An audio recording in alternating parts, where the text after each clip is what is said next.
Hey guys, welcome to my YouTube channel Azological, one destination for all information। तो guys आज हम start करने वाले हैं हमारा बुक नंबर 2 यानी politics in India since independence, यानी politics in India since independence का चैप्टर नंबर 1 जिसका नाम है चैलेंजेस ऑफ नेशन बिल्डिंग। जैसे कि अपने स्क्रीन पर भी देख सकते हैं, इस चैप्टर का नाम है चैलेंजेस ऑफ नेशन बिल्डिंग और हमारी बुक नंबर 2 का ये फर्स्ट चैप्टर है। ये गाइज यहाँ पे बहुत इंटरेस्टिंग चैप्टर होने वाला है क्योंकि हम इसमें हमारे देश यानी भारत के इंडिपेंडेंस के बाद की कहानी पढ़ने वाले हैं कि किस तरीके से हमारे देश में जो इंडिपेंडेंस के बाद जितने भी प्रॉब्लम्स आए, जितनी भी चैलेंजेस आए, उन सबको किस तरीके से हमारे लोगों ने टैकल किया और किस तरीके से यहाँ पर एक तरीके से नई नेशन की बुनियाद रखी। तो गाइस यहाँ पर आप इस वीडियो को लास्ट तक ज़रूर देखिएगा क्योंकि मैं आपको गारंटी दे सकता हूँ कि अगर आपने एक बार इस वीडियो को कम्प्लीटली देख लिया केयरफुली तो आपको इससे रिलेटेड अगर कोई भी क्वेश्चन आता है तो आप उसको आराम से अटेम्प्ट कर लेंगे और फुल मार्क्स भी आराम से आ जाएंगे। तो इसलिए इस वीडियो को लास्ट तक देखिएगा, शर्त यही है। चलिए बिना किसी देरी के वीडियो को स्टार्ट करते हैं। तो गाइस सबसे पहले यहाँ पे अगर आपने अभी तक जो है आइडियोलॉजिकल की तरफ से जो हिस्ट्री की टेस्ट सीरीज प्रोवाइड की जा रही है उसको यहाँ पर अभी तक परचेस नहीं किया है तो जल्दी से कर लीजिए क्योंकि यहाँ पर गाइस यहाँ पर 30% ऑफ मेगा डिस्काउंट चल रहा है और ये सिर्फ और सिर्फ लिमिटेड टाइम के लिए। उसी के साथ साथ यहाँ पे फ्री टेस्ट लिंक भी आपको मैंने नीचे डिस्क्रिप्शन में दे दी है या आप उसको डेमो टेस्ट भी कह सकते हैं। तो उसको भी आप जाके यहाँ पर उसका भी बेनिफिट उठाइए और उसी के साथ साथ नीचे डिस्क्रिप्शन में मैंने आपको लिंक दे दी है। जल्द से जल्द इस टेस्ट सीरीज को परचेस कीजिए और अपने प्रिपरेशन को बूस्ट कीजिए।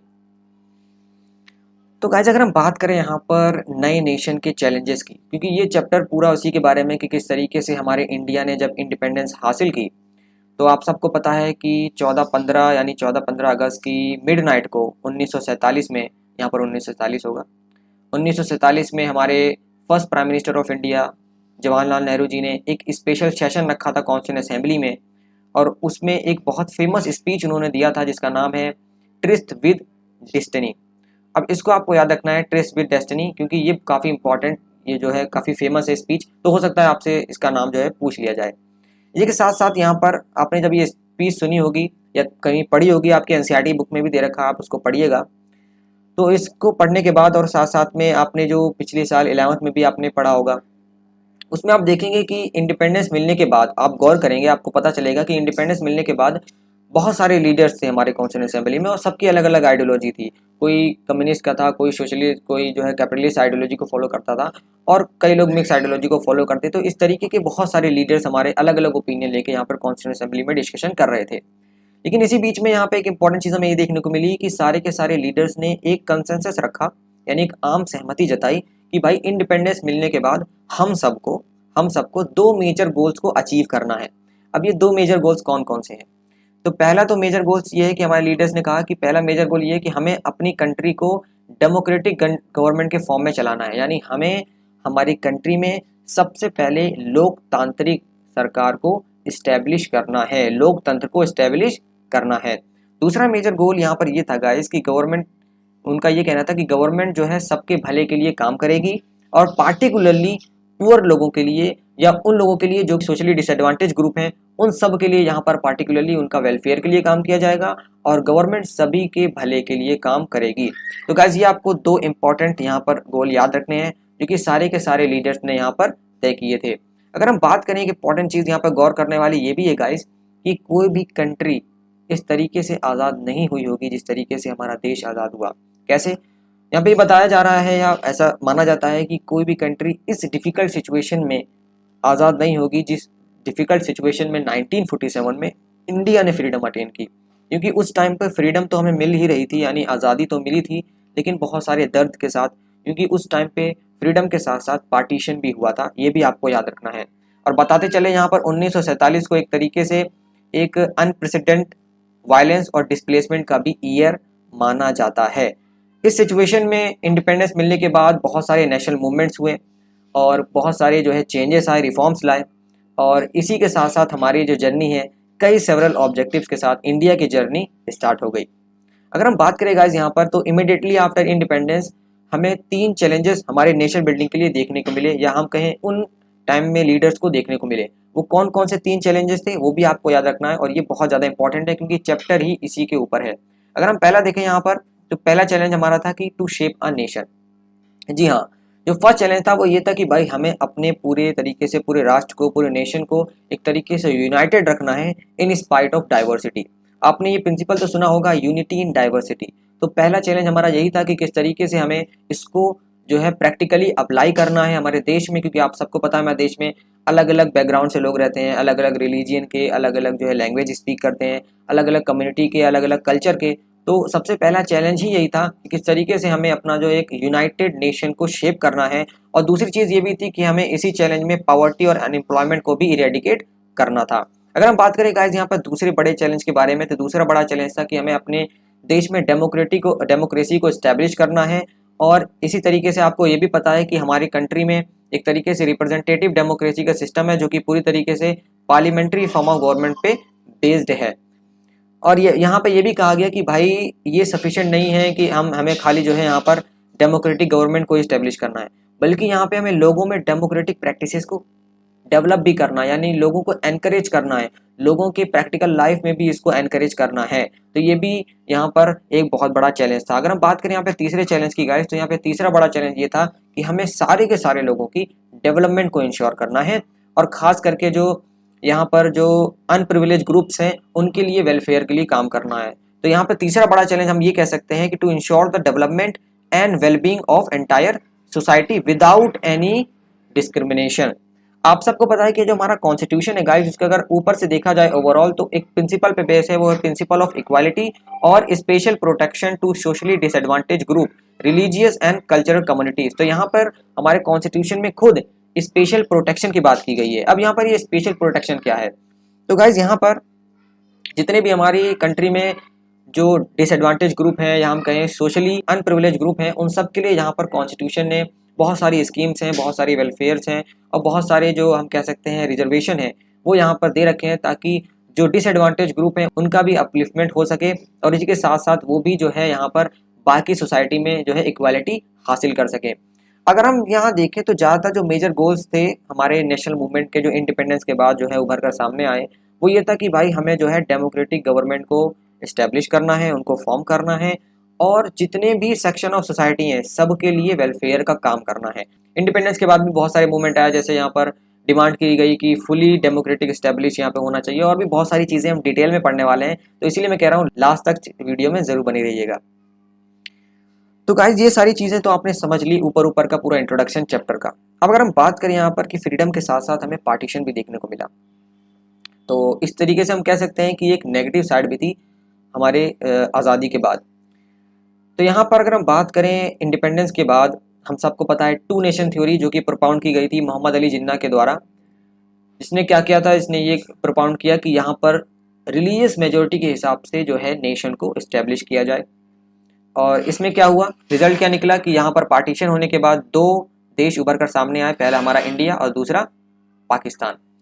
अब इस सिचुएशन में ये बहुत पेनफुल तो था ही, लेकिन बहुत ज़्यादा डिफिकल्ट भी था। क्यों? क्योंकि यहाँ पे इसको डिसाइड करना और इसको इम्प्लीमेंट करना बहुत बहुत ज़्यादा मुश्किल हो गया था। क्योंकि गाइस ऐसा बताया जाता है कि जो ये पार्टीशन है ये one of the largest displacement था लोगों का। हम कह सकते हैं बहुत बड़ा माइग्रेशन था, बहुत भारी संख्या में एक साइड दूसरे साइड पे गई और दूसरी साइड इस वाले साइड आई। तो इस तरीके से हम कह सकते हैं कि बहुत बड़ा माइग्रेशन था, बहुत ज़्यादा डिस्प्लेसमेंट हुआ लोगों का। और इस सिचुएशन में ये भी कहा जाता है कि उस टाइम की जो एडमिनिस्ट्रेटिव गवर्नमेंट थी या दोनों साइड की जो गवर्नमेंट थी या पूरी मशीनरी थी वो कोलैप्स कर गई थी, एकदम काम करना बंद कर दिया था। इतना ज़्यादा जो है माहौल यहाँ पर ख़राब हो गया था। ऐसा डिसाइड किया गया था, क्या डिसाइड किया गया था कि जिस एरिया में एक पार्टिकुलर रिलीजन रह रहा है, जैसे कि अगर बात करें तो यहाँ पे ये जो थ्योरी थी वो हिंदूज और मुस्लिम्स के बीच में थी। तो यहाँ पे बताया गया कि इस थ्योरी में अगर जो मेजोरिटी इलाका है मुस्लिम्स का तो वहाँ पे पाकिस्तान बना दिया जाए, और जहाँ पर नॉन मुस्लिम्स का इलाका है ज़्यादातर तो उसको आप इंडिया बना सकते हैं। तो ये यहाँ पर थ्योरी रखी गई थी साथ में। और एज अ रिजल्ट यहाँ पर हुआ क्या कि जो लाखों लोगों की संख्या जो है यहाँ पर डिस्प्लेसमेंट के लिए उभरी, सबने अपना अपना घर छोड़ दिया। और इस बीच में जो कम्युनल वायलेंस है बहुत बुरी तरीके से हुआ, जिसकी वजह से कई लोगों की जानें चली गई, कई लोगों की प्रॉपर्टीज चली गई और बहुत सारे लोग यहाँ पर कम्युनल वायलेंस के शिकार भी हो गए।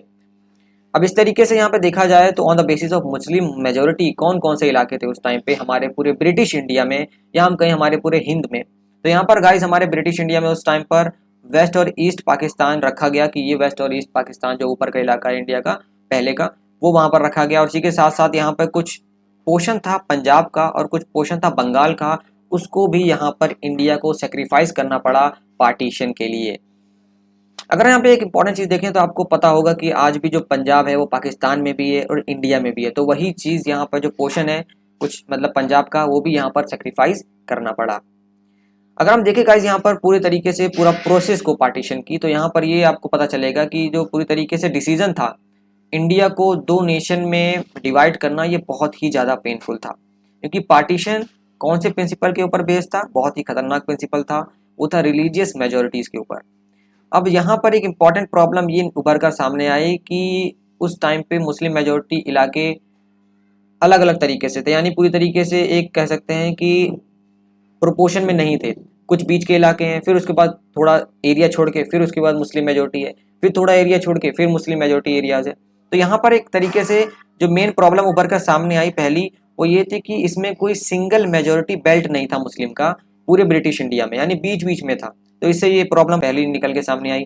दूसरी प्रॉब्लम ये आई कि सारे के सारे मुस्लिम जो है पाकिस्तान नहीं जाना चाह रहे थे। उन सब ने जो टू नेशन थ्योरी थी अली जिन्ना की, उसको जो है पूरी तरीके से नकार दिया, उसके खिलाफ गए और उन्होंने कहा कि हम जो है इंडियन रहेंगे। तो यहाँ पर कई सारे मुस्लिम्स ने जो है पाकिस्तान को ठुकरा दिया। अगर हम बात करें तीसरी प्रॉब्लम की, तो वो ये था कि यहाँ पर जो दो मुस्लिम मेजोरिटी प्रोविंस उभर कर सामने आए थे उस टाइम पे, वो था पहला पंजाब और दूसरा था बंगाल।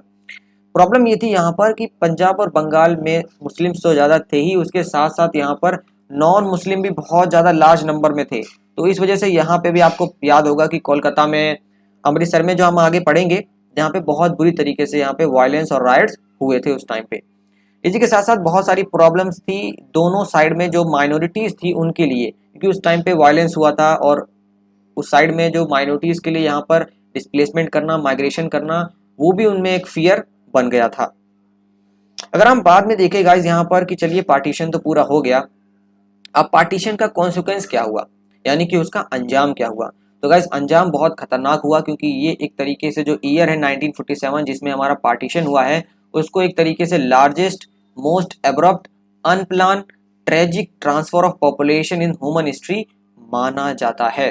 ऐसा बताया जाता है कि उस टाइम पे बहुत ज़्यादा लोगों की डेथ हुई, बहुत ज़्यादा एट्रोसिटीज़ हुई दोनों साइड्स में। और इसी के साथ साथ यहाँ पे रिलीजियन के नाम पे लोगों को बहुत बुरी तरीके से मारा गया और एक दूसरी कम्युनिटी के द्वारा। और मैंने जैसे आपको बताया कि 3 इंपॉर्टेंट सिटीज़ थी जहाँ पर एक कम्युनल जोन बन चुकी थी, वो पहला था लाहौर, दूसरा था अमृतसर और तीसरा था कोलकाता। दोनों साइड में अगर हम बात करें, जो माइनॉरिटीज थी उनको अपना घर छोड़ना पड़ा, पहली बात ये। और दूसरी बात ये कि उनको रेफ्यूजी कैंप में कई दिनों तक शेल्टर लेना पड़ा। इसी के साथ साथ कई लोगों ने क्या किया, बाय फुट यानी पैदल ही माइग्रेशन करना स्टार्ट कर दिया। और ऐसा बताया जाता है कि रास्ते में ही उनको अटैक किया गया, उनको किल किया गया, उनके साथ रेप किया गया। इसी के साथ साथ ऐसे बताया जाता है कई केसेस में वुमेन्स को उनके खुद के फैमिली मेम्बर्स ने ही मार दिया, ताकि उनके फैमिली का ऑनर बच जाए।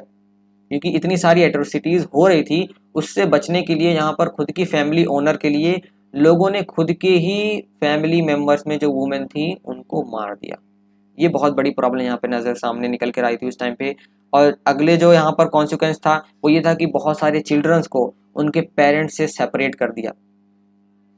अगला जो कॉन्सिक्वेंस था वो ये था कि ऐसा एस्टिमेशन लगाया जाता है कि लगभग 70 से 80 लाख लोग यहाँ पर उन लोगों को फोर्स किया गया कि माइग्रेट हो अक्रॉस द न्यू बॉर्डर। और इसी के साथ साथ ये भी एस्टिमेशन लगाया जाता है, बहुत लंबा एस्टिमेशन है गाइस यहाँ पर, कि 5 से 10 लाख लोगों की मौत हुई थी। 5 से 10 लाख, और ये सिर्फ एस्टिमेशन है, इससे ज़्यादा भी हो सकता है। अगर हम बात करें इसी के साथ साथ बहुत सारे लोगों को फोर्सफुली कन्वर्ट किया गया कि अपने अपने रिलीजन में कन्वर्ट करें। और पॉलिटिकल और एडमिनिस्ट्रेटिव मशीनरी जैसे मैंने आपको बताया था वो दोनों साइड से फेल हो चुकी थी। और उसकी पिक्चर, जीती जागती पिक्चर यहाँ पे मैंने आपको लाइव दिखा रखी है। आप देख सकते हैं किस तरीके से जो रेलवे पूरी सिस्टम है वो भी कोलैप्स कर गया था। यहाँ पर सब पिक्चर में आपको नज़ारा दिख रहा है। तो पूरी तरीके से यहाँ पे जो पॉलिटिकल और एडमिनिस्ट्रेटिव काम था, गवर्नमेंट था, वो पूरा ठप हो गया था। तो ये सारे कॉन्सिक्वेंस थे हमारे पार्टीशन के। और जैसे कि आप सबको पता भी है गाइस कि ये जो पार्टीशन हुआ था, ये जो टू नेशन थ्योरी रखी गई थी, महात्मा गांधी ये टू नेशन थ्योरी के और ये जो पार्टीशन हुआ था इसके पूरी तरीके से खिलाफ थे। उस टाइम पर जब यहाँ पर इंडिपेंडेंस सेलिब्रेशन हो रहा था तो कोलकाता में जब सिचुएशन खराब हुई थी, बहुत बुरी तरीके से राइट्स हुए थे बिटवीन हिंदूज एंड मुस्लिम्स। और इसी के साथ साथ जब यहाँ पर गांधी जी उस टाइम पे थे तो उनको बहुत बुरा लगा कि किस तरीके से हम यहाँ पर पहले खुद हम सब मिल के ब्रिटिशर्स के खिलाफ लड़ रहे थे, और अब जब ब्रिटिशर्स हमें आज़ाद जो है आज़ादी देके चले गए या हमने आज़ादी हासिल कर ली है कि अब हम आपस में ही लड़ मर रहे हैं। तो यहाँ पर ये बात बहुत जो है बहुत बुरी लगी गांधी जी को। तो इसीलिए गाइज यहाँ पर जो हमारा प्रिंसिपल था अहिंसा का और यहाँ पर सत्याग्रह का, वो सब यहाँ पे हमें फेल होता हुआ दिख रहा था। जिस सत्याग्रह ने, जिस अहिंसा के प्रिंसिपल ने, सिद्धांत ने हम सबको मुश्किल वक्त में साथ रखा, वो सारे के सारे प्रिंसिपल यहाँ पर फेल होते हुए दिख रहे थे।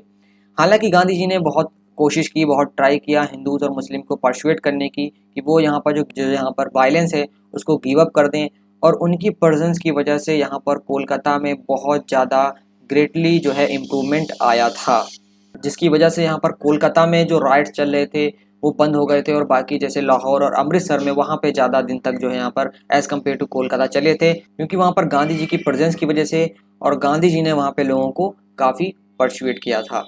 तो गाइज यहाँ पर हमारा पूरा का पूरा पार्टीशन का टॉपिक कंप्लीट करने के बाद चलिए बात करते हैं हम यहाँ पर हमारे देश के प्रिंसली स्टेट्स के बारे में। जैसे कि आप यहाँ पे देख सकते हैं कि हमारा उस टाइम पे जो ब्रिटिश इंडिया था गाइज, वो 2 प्रोविंस में बटा हुआ था जिस टाइम पर ब्रिटिशर्स यहाँ पर हुकूमत करते थे। तो उस टाइम पे जो हमारा इंडिया था वो एक तो था हमारा ब्रिटिश इंडिया प्रोविंस और दूसरा था प्रिंसली स्टेट्स। क्या था?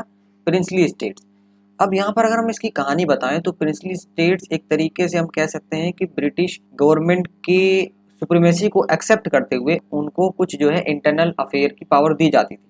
एग्जाम्पल के तौर पे अगर हम बात करें यहाँ पे ब्रिटिश इंडियन प्रोविंस की, तो वो तो डायरेक्टली ब्रिटिश गवर्नमेंट उस पर डायरेक्ट हुकूमत करती थी, लेकिन प्रिंसली स्टेट पे इनडायरेक्ट करती थी। यानी कहने का मतलब ये है कि प्रिंसली स्टेट को कुछ जो है पावर दे दी जाती थी, और जो उनका एक्सटर्नल जो पूरी पावर थी वो ब्रिटिशर्स के पास थी। यानी उनको ब्रिटिश की नाफरमानी नहीं करनी है और अपना जो है आराम से वो अपना जो है राज भर या जो अपना पूरा किंगडम है वो चला सकते हैं। तो पूरी ये कहानी थी, और अगर हम इसको कहें इंग्लिश में तो हम कह सकते हैं कि princely states were having some form of control over the internal affair as long as they accepted British supremacy. तो इस तरीके से था। अब इंडिपेंडेंस के बाद क्या हुआ कि इन सारे प्रिंसली स्टेट्स का क्या हुआ, अब इनको कौन देखने वाला है? तो हुआ क्या कि प्रिंसली स्टेट्स जो है इंडिपेंडेंस से पहले भी कई सारे प्रिंसली स्टेट्स ऐसे मौजूद थे जो कि इंडिया को ज्वाइन कर लिया जिन्होंने, लेकिन यहाँ पर कुछ ऐसे भी थे जिन्होंने जो है पाकिस्तान चले गए, और कुछ यहाँ पर ऐसे थे जो इंडिपेंडेंट रहना चाहते थे। तो कुल मिला के बात करें तो यहाँ पर हर एक प्रिंसली स्टेट के पास 3 ऑप्शन थे, या तो इंडिया को ज्वाइन करें, या तो पाकिस्तान जाएं, और या तो इंडिपेंडेंट रहें। अब यहाँ पर गाइस ये सीरियस प्रॉब्लम ये थी कि इससे क्या होता कि कई सारे प्रिंसली स्टेट जो थे वो यहाँ पर इंडिया के प्रोविंस के बीच में ही थे। फॉर एग्जांपल यहाँ पे जो मैंने आपको मैप दर्शा रखा है इसको आप ध्यान से देखिए। यहाँ पे आप देख सकते हैं कि किस तरीके से एक हैदराबाद प्रोविंस था वो यहाँ पर इंडिया में था, और यहाँ पर जूनागढ़, दमनडियू, ये बहुत सारे इसी तरीके से छोटे छोटे जो प्रिंसली स्टेट थे वो इंडिया के प्रोविंस के बीच में थे, जो कि एक तरीके से हमारे यूनाइटेड इंडिया को एक तरीके से खतरा पहुंचा रहे थे। इसीलिए यहाँ पर इमीडिएटली क्या हुआ कि बहुत सारे ऐसा बताया जाता है कि बहुत सारे प्रिंसली स्टेट थे, और अगर काउंटिंग करें तो यहाँ पर लगभग 565 यानी 565 प्रिंसली स्टेट्स बताए जाते हैं। इनमें से कई प्रिंसली स्टेट्स ने इंडिया को ज्वाइन कर लिया, लेकिन बहुत सारे ऐसे थे जो है जो इंडिपेंडेंट रहना चाहते थे, और जिनकी जो है एक तरीके से बात करें जैसे हमने बताया आपको मैप में, जैसे फॉर एग्जांपल हैदराबाद हो गया, जूनागढ़ हो गया, उसके बाद कश्मीर, मणिपुर, ट्रेवनकोर, इन्होंने बहुत बड़ी प्रॉब्लम खड़ी करी पूरे हमारे इंडिया की यूनिटी में, और एक तरीके से उन्होंने यूनियन ऑफ इंडिया को ज्वाइन करने से भी मना कर दिया। अब यहाँ पे अगर आगे बढ़ें तो बात ये हुई कि ज़्यादातर इसमें से जो प्रिंसली स्टेट्स थे उन्होंने तो भाई क्लियरली कह दिया कि भाई हम जो है इंडियन यूनियन का पार्ट होना चाहते हैं, लेकिन गवर्नमेंट ने क्या किया कि भाई जो लोग नहीं होना चाहते उनको बोला कि आपको जो है ऑटोनॉमी दी जाएगी। ऐसी बात नहीं है कि आपको हमारे अंदर इंक्लूड कर लिया जाएगा, आपको कुछ ऑटोनॉमी दी जाएगी, कुछ पावर्स दी जाएगी, हम जो है अपनी पॉलिसी में फ्लेक्सिबल हैं। तो उसके बाद क्या हुआ, जो यहाँ पर लेटर ऑन जो रूलर थे हमारे ट्रेवनकोर के, उन्होंने क्या किया, भाई ठीक है अगर आप हमें ऑटोनॉमी दे रहे हैं तो ठीक है, यहाँ पर हम आपका जो यूनियन ऑफ इंडिया है उसको ज्वाइन कर लेते हैं, कोई दिक्कत नहीं है।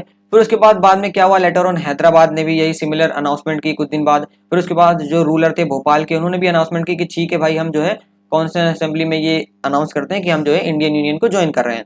इंडियन इंडिपेंडेंस में यूनिटी को एम रखा गया था और डाइवर्सिटी को एम रखा गया था। अगर हम कुल मिला के कहें तो यूनिटी एंड डाइवर्सिटी को एम रखा गया था विद डेमोक्रेटिक अप्रोच। लेकिन गाइज यहाँ पर अगर हम बात करें कि गवर्नमेंट की अप्रोच क्या थी, ये तो हम बात कर रहे हैं ओवरऑल कि लोगों ने क्या देखा और लोगों ने क्या पढ़ा कि किस तरीके से सारे के सारे प्रिंसली स्टेट ने अनाउंसमेंट करते गए, लेकिन इसमें गवर्नमेंट की क्या अप्रोच थी, गवर्नमेंट की क्या सोच थी टुवर्ड्स प्रिंसली स्टेट उस टाइम पर। तो गवर्नमेंट ने देखिए यहाँ पर बहुत फर्म स्टैंड लिया। Against possible division of India. इसका मतलब गवर्नमेंट नहीं चाहती थी कि प्रिंसली स्टेट की वजह से, किसी भी वजह से या प्रिंसली स्टेट की वजह से हमारी कंट्री में कोई और डिवीजन हो या कोई और यूनिटी पे खतरा है। इसी के साथ साथ यहाँ पे बहुत बड़ा रोल सरदार वल्लभ भाई पटेल ने जो है अदा किया। इसको एक हिस्टोरिक रोल भी माना जाता है in negotiating with the rulers of princely state. जी भाई, क्योंकि यहाँ पर उन्होंने डिप्लोमेटिकली भी और भी बहुत तरीके से जो है वहाँ के लोगों से जो है मशवरा किया, वहाँ के लोगों से बात की। और इसी के साथ साथ सरदार पटेल का रोल बहुत बड़ा माना जाता है यहाँ पर इंटीग्रेशन ऑफ प्रिंसली स्टेट्स में। अब यहाँ अगर हम बात करें ओवरऑल ऑफिशियली कि गवर्नमेंट का अप्रोच यहाँ पर 3 कंसिडरेशन के ऊपर बेस्ड था। कि यहाँ पर देखिए भाई, जो यहाँ पर ज़्यादातर प्रिंसली स्टेट्स के लोग हैं वो रियली वहाँ पे मतलब जो रहने वाले लोग हैं, जो प्रजा है वहाँ की, जो रहने वाली जनता है, वो ये लिटरली चाहती है कि वो जो है इंडियन यूनियन का पार्ट बने। दूसरा उनका अप्रोच ये था, कंसिडरेशन ये था कि भाई गवर्नमेंट जो है प्रिपेयर्ड है सारी की सारी फ्लेक्सिबिलिटी के लिए। कोई भी ऑटोनॉमी अगर आपको स्पेशल चाहिए तो हम वो देने के लिए तैयार हैं आपके रीजन के हिसाब से। और हम जो है ज़्यादातर जितनी भी प्लुरलिटी है, जो भी डाइवर्सिटी है, उसको भी आराम से डील कर लेंगे। तीसरी जो यहाँ पर कंसिडरेशन थी गवर्नमेंट की, वो ये थी कि भाई देखो, जो भी हमारी बातचीत है वो पीसफुल रहनी चाहिए। और जो भी आपके रीजन की डिमांड, यानी कि जो आपके रीजन के लोग डिमांड कर रहे हैं, उसको भी आपको नेगोशिएट करना चाहिए। तो कुल मिला के डिप्लोमेटिकली यानी धीरे धीरे भी इवेंचुअली यहाँ पर जो तीसरी अप्रोच थी वो गवर्नमेंट की थी टुवर्ड्स प्रिंसली स्टेट्स। इसी के साथ साथ यहाँ पर जो जो प्रिंसली स्टेट यहाँ पर ऑफिशियली ऐड हो रहे थे इंडियन यूनियन में, वो सब जो है सारे के सारे एक स्पेशल डॉक्यूमेंट को साइन कर रहे थे गाइस। और उस स्पेशल डॉक्यूमेंट का नाम था इंस्ट्रूमेंट ऑफ एक्सेशन। क्या था? इंस्ट्रूमेंट ऑफ एक्सेशन, जिसका मतलब होता है कि अब उनका स्टेट जो है प्रॉपर एक तरीके से यूनियन ऑफ इंडिया का पार्ट बन गया है। अगर हम बात करें यहाँ पे जूनागढ़ की, हैदराबाद की, कश्मीर की, मणिपुर की, तो इन लोगों ने बहुत ज़्यादा जो है यहाँ पर डिफिकल्टी दी इंडियन गवर्नमेंट को as compare to other princely states. अगर हम बात करें यहाँ पे जूनागढ़ के इशू के बारे में, तो वो जो है काफ़ी मेहनत के बाद, काफ़ी मशक्क़त के बाद, काफ़ी टॉक्स के बाद यहाँ पर जो है सुलझाया गया उसको। जब वहाँ के लोगों में रेफरेंडम किया गया, यानी लोगों से पूछा गया, लोगों के डिज़ायर को पूछा गया कि जूनागढ़ के लोग क्या चाहते हैं, तो रिजल्ट यही निकला कि जूनागढ़ के लोग खुद इंडिया को ज्वाइन करना चाहते हैं। अब एक एक करके चलिए जान लेते हैं हर एक प्रिंसली स्टेट की अनोखी कहानी के बारे में। जी हाँ, सारे इसके सारे प्रिंसली स्टेट की अनोखी कहानी है। और सबसे बेहतर यहाँ पे कहानी आपके सामने जो कि हैदराबाद की है। यहाँ पे आप सबको पता है उस टाइम पे निजाम थे जो हैदराबाद के, उनको वर्ल्ड रिचेस्ट मैन कहा जाता था। अगर हम बात करें यहाँ पे, जो कि मैंने आपको मैप में दिखाया, तो हैदराबाद अगर आप देखें मैप से उस टाइम के, जो मैंने आपको पीछे स्लाइड में दिखाया था, तो एकदम बीच में था वो। और इस तरीके से ये प्रिंसली स्टेट में सबसे लार्जेस्ट प्रिंसली स्टेट था, जो कि पूरी तरीके से इंडियन टेरिटरीज से सराउंडेड था, जिसमें महाराष्ट्र, कर्नाटक, आंध्र प्रदेश, इंडियन स्टेट इसको सराउंड करते हैं। अगर हम बात करें तो क्या हुआ कि जब निज़ाम का जो रूल था वो एट्रोसिटीज़ वाला था, तो वहाँ पे क्या हुआ कि हैदराबाद के लोगों ने उसके खिलाफ जो है आवाज़ उठाई, प्रोटेस्ट किया। और वुमेन भी धीरे धीरे क्या हुआ, वुमेन ने भी इसमें पार्टिसिपेशन करना शुरू किया। तो अभी का जो हम तेलंगाना रीजन यहाँ पे देखते हैं, उसको आप कह सकते हैं कि एक तरीके से वो जो है एक हैदराबादी था। और वहाँ पे उस हैदराबाद रीजन में उस टाइम के निज़ाम का बहुत ऑपरेसिव रूल था और लोग उसके खिलाफ आवाज़ें उठा रहे थे। इसी के साथ साथ जो उस टाइम पे यहाँ पर हैदराबाद प्रिंसली स्टेट के अंदर कम्युनिस्ट थे और हैदराबाद की कांग्रेस पार्टी थी, वो इसमें सबसे आगे थी इस मूवमेंट में। और इसके बाद क्या हुआ कि जब देखा निज़ाम ने कि बहुत ज़्यादा प्रोटेस्ट हो रहा है, बहुत ज़्यादा आवाज़ बढ़ रही है और ये मामला बढ़ रहा है, तो उसने क्या किया, अपनी एक पैरामिलिट्री फोर्स मैदान में उतार दी, जिसको रजाकार कहा जाता है। अब यहाँ पर रजाकार ने क्या किया, बहुत ज़्यादा जो है अत्याचार किया लोगों के ऊपर, उन्हें लोगों को मर्डर किया, उनको रेप किया, उनको लूटा और ज़्यादातर जो नॉन मुस्लिम्स थे उन सबका टारगेट किया। तो कुल मिला के यहाँ पर आवाज़ को दबाया गया। इसके साथ साथ हुआ क्या कि सितंबर 1948 में जब हैदराबाद की हालत ख़राब हो रही थी, तो इंडियन आर्मी की एंट्री हुई और इंडियन आर्मी ने यहाँ पर मूव किया और निज़ाम की फोर्सेस को कंट्रोल कर लिया। और फाइनली कुछ दिन बाद यहाँ पर निज़ाम ने सरेंडर कर दिया। और उसके बाद क्या हुआ कि आप यहाँ पर पिक्चर में देख ही सकते हैं कि क्या हुआ। यहाँ पे हमारे first deputy prime minister of the country Sardar Vallabhbhai Patel के साथ जो हमारे निज़ाम है, उन्होंने यहाँ पर इंस्ट्रूमेंट ऑफ एक्सेशन साइन कर लिया गाइस।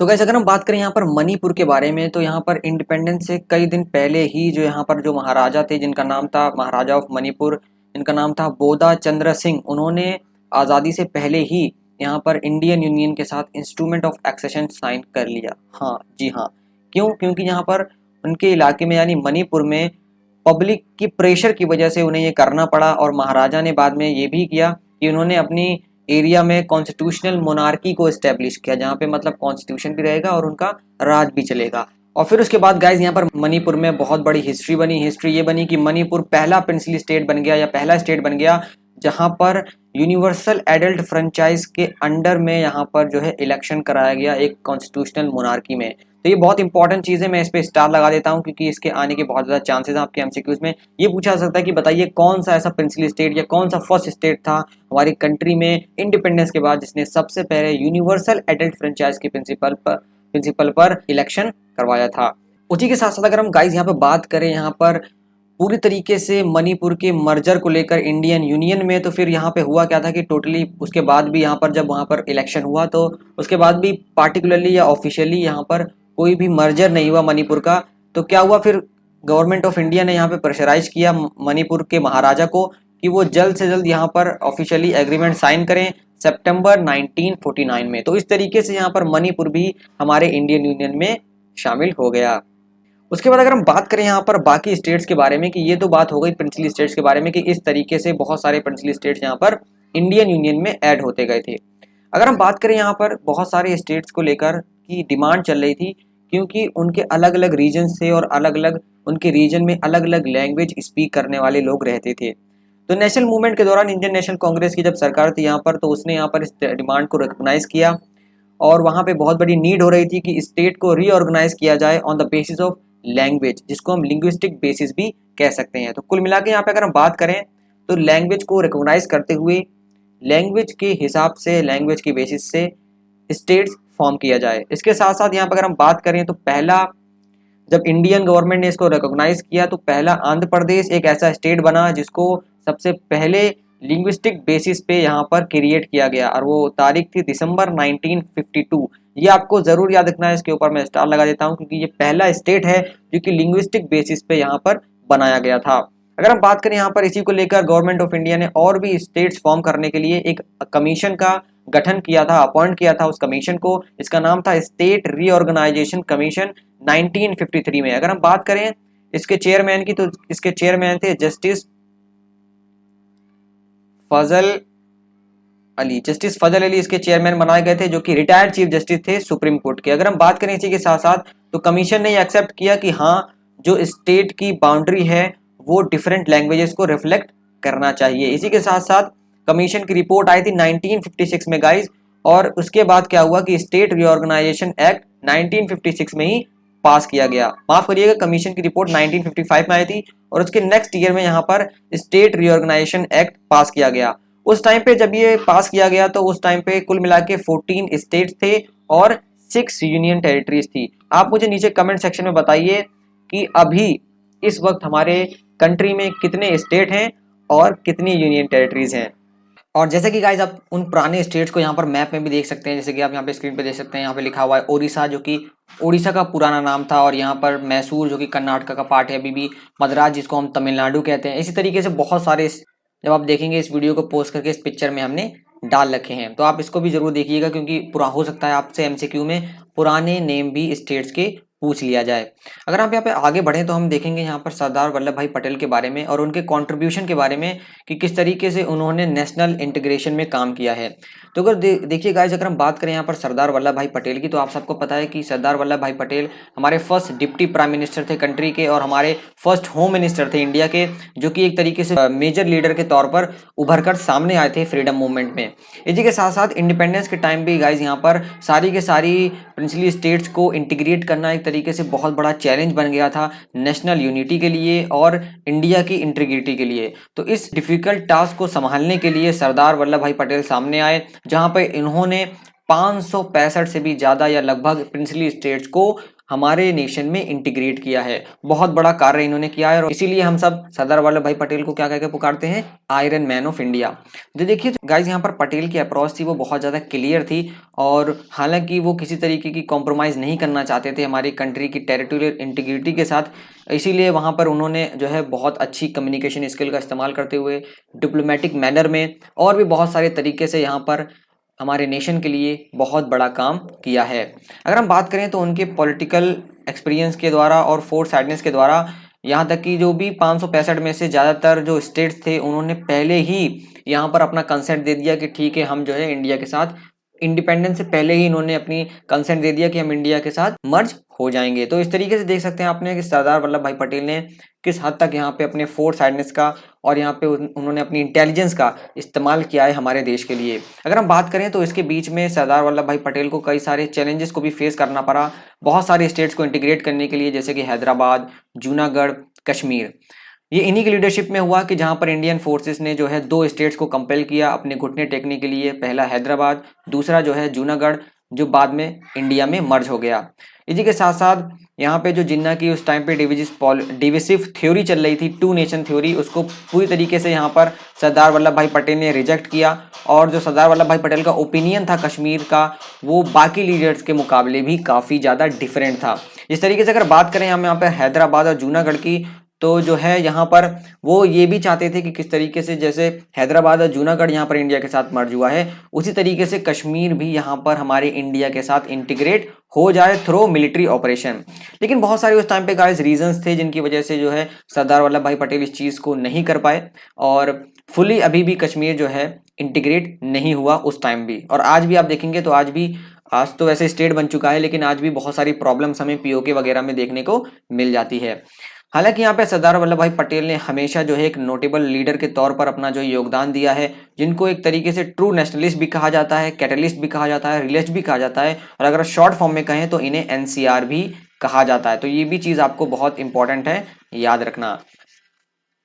अगर आप बात करें गाइस तो यहाँ पर हमारा चैप्टर जो है पूरा कंप्लीट हो जाता है। मुझे उम्मीद है आपको बहुत बेहतर लगा होगा, चैप्टर पूरी तरीके से समझ में आया होगा। इस तरीके से यहाँ पे कहीं मत जाइएगा, क्योंकि हम यहाँ पर बहुत इंपॉर्टेंट कीवर्ड्स जो यहाँ पर डिस्कस करने वाले हैं, जो कि यहाँ पर आपसे एमसीक्यू में क्वेश्चन में पूछे जा सकते हैं और आपकी नॉलेज में भी ऐड होंगे। बहुत सारे यहाँ पे चैप्टर्स में वर्ड आए हैं। पहला जो हमारा है वो है two nation theory. Two nation theory ज़्यादातर लोगों को पता होगा, ये प्रोपाउंड की गई थी मोहम्मद अली जिन्ना के द्वारा, ताकि एक सेपरेट स्टेट बनाया जाए अकॉर्डिंग टू रिलीजियस मेजोरिटीज। अगर बात करें यहाँ पर दूसरी, तो वो है ब्रिटिश इंडियन प्रोविंस। तो गाइज यहाँ पर इंडियन प्रोविंस जो कि डायरेक्टली ब्रिटिशर्स के अंडर में काम करती थी इंडिपेंडेंस से पहले, उन्हें कहा जाता था ब्रिटिश इंडियन प्रोविंसेस। अगर हम बात करें यहाँ पे तीसरे, वो है प्रिंसली स्टेट। तो स्टेट जो कि रूल किए गए हों, ठीक है, कुछ ना कुछ उसमें जैसे रूलर्स हों जो इंटरनल अफेयर्स जिनको पावर दी गई हो, हालांकि वो ब्रिटिश की सुपरमेसी को एक्सेप्ट करते हो, उन एरियाज को कहा जाता है प्रिंसली स्टेट्स। रजाकार, जैसे कि मैंने आपको बताया था, निज़ाम हैदराबाद के जो थे उनका पैरामिलिट्री फोर्स था, उसी को हम जो है रजाकार कहते हैं, जिन्होंने बहुत बुरी तरीके से लोगों के मूवमेंट्स थे उनको बहुत गलत तरीके से यहाँ पर रिस्पॉन्ड किया था। अगर बात करें हम यहाँ पे निज़ाम की, तो जो रूलर थे हैदराबाद के, उनको निज़ाम कहा जाता था, जो कि वर्ल्ड रिचेस्ट पर्सन उस टाइम में माने जाते थे। अगर हम बात करें यहाँ पे स्टेट रिऑर्गेनाइजेशन कमीशन की, तो ये अपॉइंट किया गया था 1953 में, जो कि इस मैटर को देखी कि किस तरीके से यहाँ पे लिंग्विस्टिक बेसिस पे हम जो है स्टेट को रीऑर्गेनाइज कर सकते हैं। आगे हम देखें गाइस, तो यहाँ पर एक इंपॉर्टेंट डॉक्यूमेंट जो है इंस्ट्रूमेंट ऑफ एक्सेशन, आप सबको पता है एक डॉक्यूमेंट है जो कि साइन किया गया था रूलर ऑफ स्टेट के द्वारा, जब वो एग्री करते थे कि हाँ भाई हम इंडियन यूनियन में मर्ज होना चाहते हैं। बाइफर्केशन का मतलब ये होता है कि यहाँ पे बहुत सारी चीजों का डिवीजन इन सम पार्ट्स और सम ब्रांचेस। तो इस तरीके से अगर यहाँ पे बात करें पॉलिटिकली, तो बाइफर्केशन का मतलब हो गया किसी भी स्टेट का डिवीजन। तो गाइज यहीं पे हमारा चैप्टर जो है प्रॉपरली एंड होता है। मुझे उम्मीद है आपको ये पूरा वीडियो बहुत अच्छा लगा होगा। अपनी अनमोल फीडबैक आप जो है यहाँ कमेंट बॉक्स में जरूर दीजिएगा। अपने दोस्तों के साथ, अपने क्लासमेट के साथ इस वीडियो को जरूर शेयर कीजिएगा। मुझे उम्मीद है आपको ये पूरा चैप्टर अच्छे से समझ में आया होगा। इसी के साथ गाइज यहाँ पे हो सकता है आपको कुछ प्रॉब्लम हो, क्योंकि यहाँ पे अभी हमारे स्टूडियो के पास में कंस्ट्रक्शन साइट है, तो कुछ आवाज़ वगैरह आ रही होगी बैकग्राउंड में, हो सकता है, तो उसके लिए माफ़ी चाहते हैं। लेकिन उम्मीद है मुझे आपको पूरा क्वालिटी कंटेंट मिला होगा और पूरी तरीके से आपने जो है इस चैप्टर को समझा होगा। तो दोस्तों मिलते हैं आपसे नेक्स्ट वीडियो में, तब तक के लिए जय हिंद, जय भारत।